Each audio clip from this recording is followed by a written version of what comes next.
I have analyzed the notes I obtained from Professor Ceausescu's laboratory, and I am horrified. The notes were a mixture of his own research and of the methods developed in the beer factory's secret laboratory for experimental surgery. Here a little background is needed. When the scientific staff at the beer factory found the remainings of the secret basement lab and its associated archive in the early 60s, they reviewed the discoveries with a mixed sense of fascination and contempt.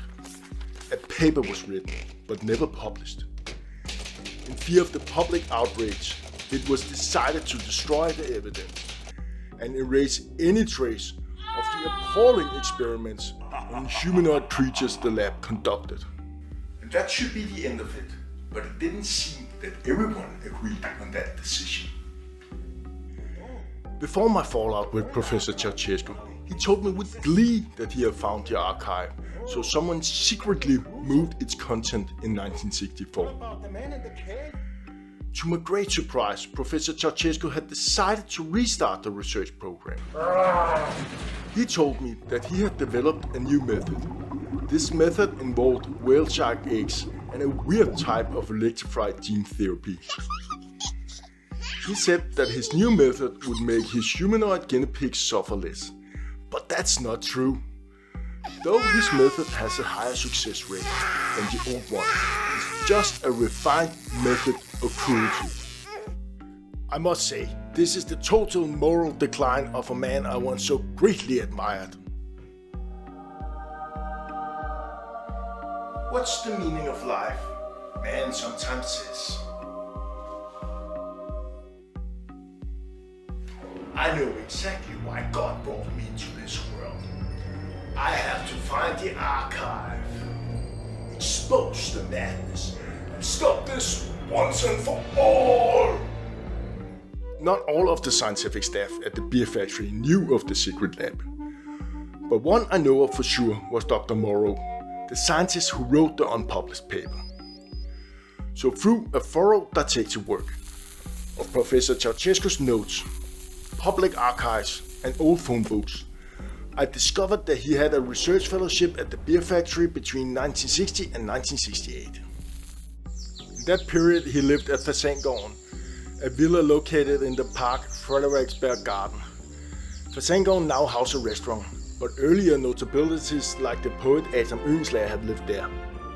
According to Frederiksberg City Hall's Office for Construction and Maintenance, there was a reconstruction of the basement due to a flooding in 1964.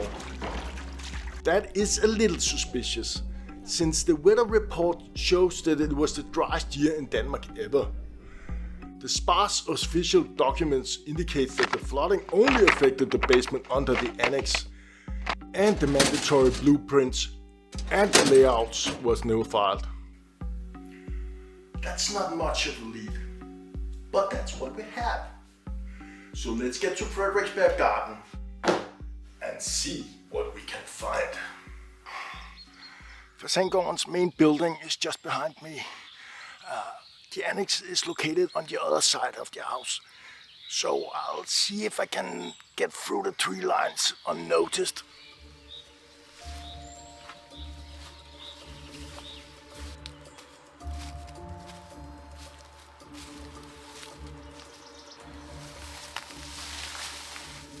Ah, there it is. I'll see if I can sneak over there, ninja style.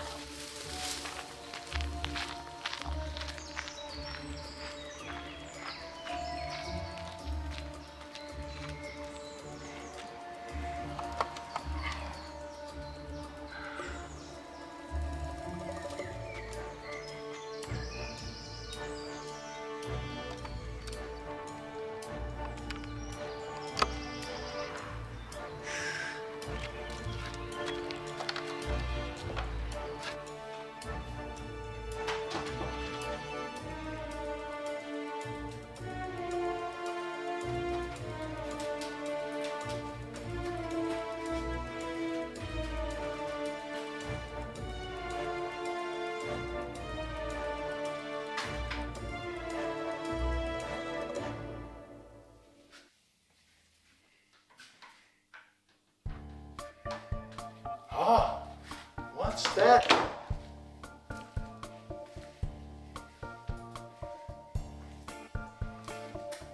That's weird. The Sengården is in the other direction. What? Is that music? I better check it out.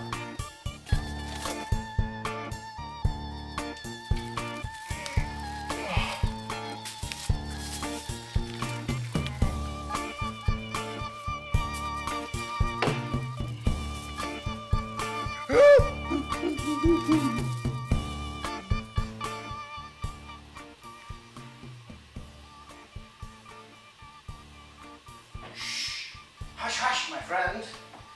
The operation must proceed.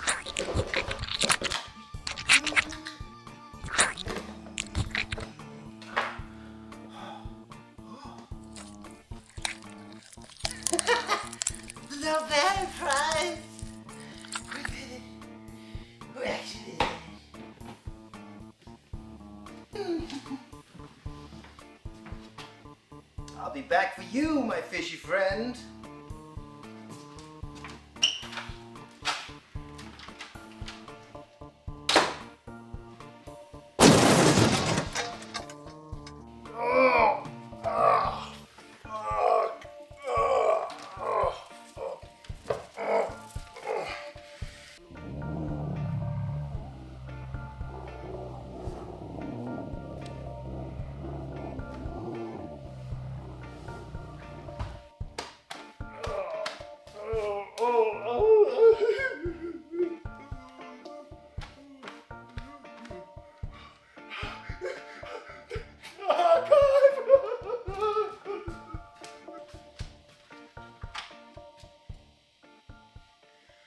Bingo!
Achtung! Alarm, Alarm!